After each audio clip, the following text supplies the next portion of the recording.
El sector primario de las islas afronta varios desafíos que van desde el mantenimiento de la financiación al programa comunitario de apoyo a las producciones agrarias a la de hacer frente a una sequía que pone en jaque la continuidad de muchas cosechas. Retos muy difíciles de solventar. Aún así, en aras de mantener un sector que debe reforzar nuestra economía, el Gobierno de Canarias aumenta el presupuesto para un área tan sensible como es la de la Consejería de Agricultura, Ganadería y Pesca. Cuentas que se centran sobre todo en el crecimiento de la renta agraria y el empleo, la mejora del tejido productivo y el desarrollo sostenible. 8,6 millones de euros más con respecto al presupuesto ahora en vigor este 2020, lo que supone un total de más de 121 millones de euros. Y esta mañana se encuentra con nosotros aquí en Buenos Días Canarias Alicia Van Ostende, que es consejera de Agricultura, Ganadería y Pesca del Gobierno de Canarias. Señora Van Ostende, ¿qué tal? Muy buenos días. Buenos días. Buenos días. Bueno, unos presupuestos que crecen, además es un año muy complicado, donde sabemos que todos los sectores económicos están afectados, pero bueno, es que el sector primario también camina de la mano del sector turístico, ¿no? Turístico aquí en Canarias, ¿no? Sí, efectivamente, también nosotros hemos tenido problemas también para comercializar nuestras producciones y efectivamente entendíamos que este es un año en el que tenemos que reforzar al sector primario, y eso se hace a través de los presupuestos. Efectivamente, crecemos casi un 8% en los presupuestos totales, y cuando pensamos en el año pasado y en total hemos subido casi un 20%, lo cual significa que este gobierno sí que apuesta por este sector. Y en cuestiones tan importantes, por ejemplo, como en ese plan de reactivación de Canarias, en el que había distintos planes de actuaciones relacionadas con el sector primario y que los hemos incluido en nuestro presupuesto este año.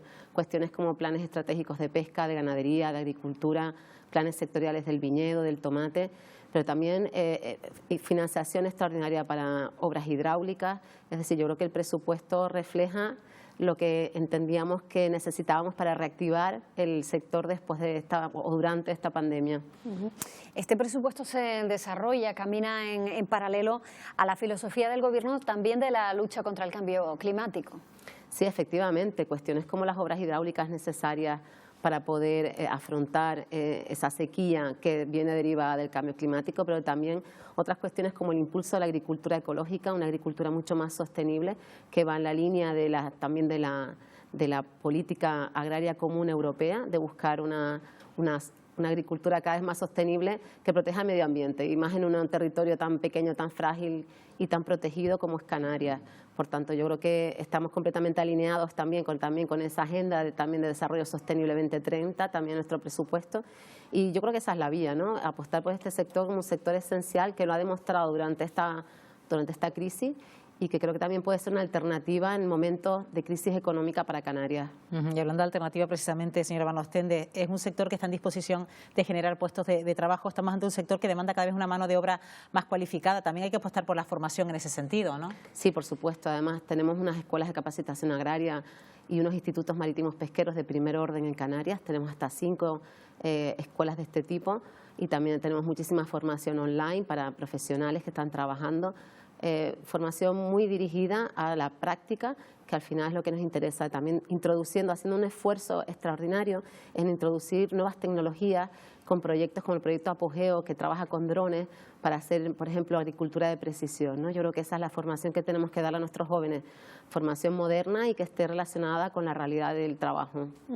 La soberanía alimentaria es una de las asignaturas también en las que siempre se ha trabajado desde el archipiélago, y impulsarla va a servir también para emprender un cambio en ese modelo económico que entendemos que necesita un empujón aparte del turismo, ¿no? Sí, efectivamente, siempre es una asignatura un poco pendiente, ¿no? Y también una cuestión que siempre está en la agenda política de los distintos gobiernos. Nosotros por primera vez el año pasado, en este año, hemos tenido un presupuesto para empezar a trabajar en esa estrategia. Hemos hecho distintos estudios dentro de esa estrategia, como por ejemplo un estudio sobre el banco de tierra, un estudio sobre costes de producción, y este próximo año también tenemos en nuestro presupuesto más presupuesto,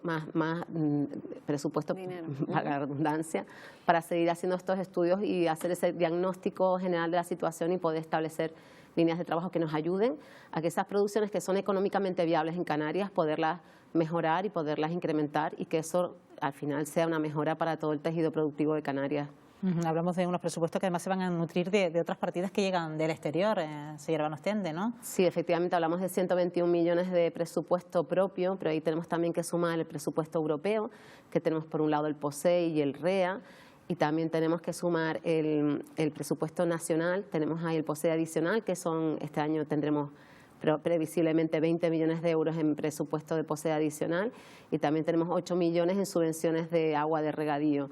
En total tenemos más de 400 millones de euros el presupuesto, digamos, conjunto, ¿no?, con todos los fondos propios de la comunidad autónoma, nacionales y europeos. Yo creo que la mayor parte de esos fondos llegan directamente al sector en formas de ayudas y subvenciones para compensar esos sobrecostes, para facilitar inversiones, para facilitar que los jóvenes se incorporen, para hacer obras de regadío, obras de infraestructura de interés agrario. Es decir, que yo creo que el apoyo es importante al sector y es necesario en un sector que es mucho más que producir alimentos. Sobre todo también por la competencia, ¿no? El sector del plátano, por ejemplo, que es la segunda fruta más consumida en España y tiene un competidor importante con el banano, ¿no?, con la banana latinoamericana, que tenemos también ahí a las puertas, ¿no? Las ayudas a los plataneros son fundamentales y esperan también un impulso para seguir trabajando. Sí, efectivamente nos encontramos con la paradoja de que en Europa protegemos nuestras producciones, tenemos unas normativas muy estrictas y en cuanto a usos por ejemplo, de productos fitosanitarios, de condiciones de seguridad alimentaria, de seguridad laboral, pero después tenemos que competir con productos que vienen de terceros países a unos costes mucho menores de producción porque las condiciones de producción son completamente diferentes en esos países y por tanto a veces estamos en una competencia desleal, ¿no?, desleal entre comillas, ¿no?, en posición de desventaja, podemos decir. Por tanto, la Unión Europea trata de compensar también a veces esos sobrecostes que tenemos nosotros como regiones ultraperiféricas para que podamos ser más competitivos, llegar al mercado y poder competir con esas otras producciones.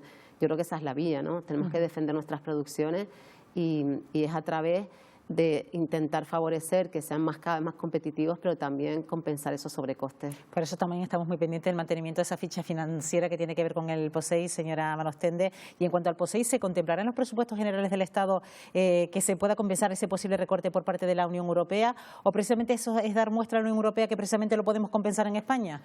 Bueno, la hipótesis de la que se parte ahora mismo, estamos en la última parte de las negociaciones ya, estas semanas ya son definitivas para cerrar esa ficha financiera. La propuesta última de la Unión Europea es que se complementen, en todo caso, con las fichas nacionales de cada uno de los países, pero de fondos europeos, no de fondos nacionales. Es decir, que de la ficha que tiene cada país de fondos de la PAC, de la Política Agraria Común, salga ese presupuesto.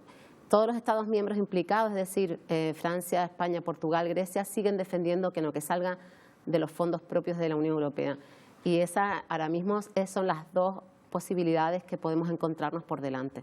Entonces entendemos que los fondos se van a mantener, ahora tenemos que ver cómo, ¿no?, y seguir haciendo oír nuestra voz. Yo creo que hemos tenido meses de un intenso trabajo, tanto las comunidades autónomas implicadas, las regiones ultraperiféricas, los sectores de las regiones ultraperiféricas, pero también los Estados miembros han trabajado mucho y los europarlamentarios, también los de los canarios, los nacionales españoles que han estado en la Comisión de Agricultura, han empujado todos para que esto sea una realidad y que finalmente se puedan mantener los fondos.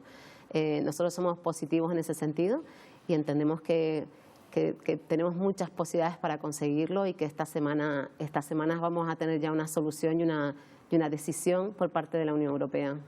Al final, conseguir fondos es definitivo porque es lo que ayuda a impulsar el sector y el programa de desarrollo rural también va a sufrir modificaciones precisamente para buscar más dinero, ¿no?, para intentar aprovecharlo. Sí, efectivamente, estamos terminando el periodo de financiación, que era del 14 al 20, por tanto, lo que le solicitamos a la Unión Europea fue hacer reajustes dentro del programa, que tiene muchísimas medidas. Hay algunas medidas que son muy solicitadas y otras que no tanto. Entendíamos que había medidas que nos iba a sobrar presupuesto y otras en las que precisamente en un momento como esto era necesario hacer un esfuerzo para dotarlas de mayor presupuesto. Por tanto, hemos conseguido pasar de tener en una medida como la de modernización de explotaciones agrarias, que es muy importante porque es la que te permite modernizar tu explotación, hemos podido pasar de tener 6 millones de presupuesto a 16 millones de presupuesto. Entonces, con eso vamos a intentar incentivar también, reactivar la inversión privada en el sector primario. Pero también la medida de jóvenes es para favorecer la instalación de estos jóvenes agricultores y ganaderos, también hemos conseguido llevarla hasta más de 7 millones de euros.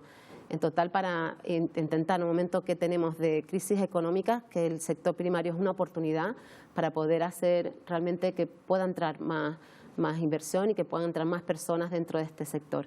También la Unión Europea nos ha permitido tener una medida específica para compensar los efectos del COVID, en ganadería y hemos destinado 2,5 millones para poder también que los ganaderos y ganaderas puedan afrontar y puedan compensar esas pérdidas que han tenido durante la pandemia. Es decir, yo creo que hemos hecho un trabajo muy coordinado con la Comisión Europea y que estos son los frutos, y yo creo que es interesante porque hemos conseguido aprovechar los fondos, no tener que devolver nada en un momento en el que no podemos permitirnos devolver nada. Bueno, estamos finalizando ya este año, consejera, y bueno, un año que ha sido seco para el sector primario. En ese sentido, la importancia, usted lo comentaba antes, de invertir en obras públicas, también ayudas al regadío. Ahora mismo, ¿cuáles son las obras preferentes precisamente para llevar a cabo y que precisamente no tengamos esta dependencia de nuestro tiempo a la hora de adquirir agua para nuestros cultivos? Sí, es verdad que es un factor muy limitante el agua. Aparte de que es un coste importante para las producciones, hay lugares en los que resulta un problema porque no hay agua o porque el agua que hay no tiene la calidad suficiente. Claro. Entonces, nosotros buscamos hacer obras que compensen todas estas cuestiones, ¿no? Tenemos obras muy interesantes como una red de regadío en el sur de Tenerife que utiliza aguas regeneradas de depuradoras, de manera que aprovechamos el agua depurada para poder regar, es decir, reciclamos el agua, hacemos un uso más eficiente de la misma, ¿no? Pero tenemos muchas más obras en todas las islas. Estamos trabajando en un presupuesto aproximado de 16 millones de obras, son las obras que tenemos ahora mismo en marcha.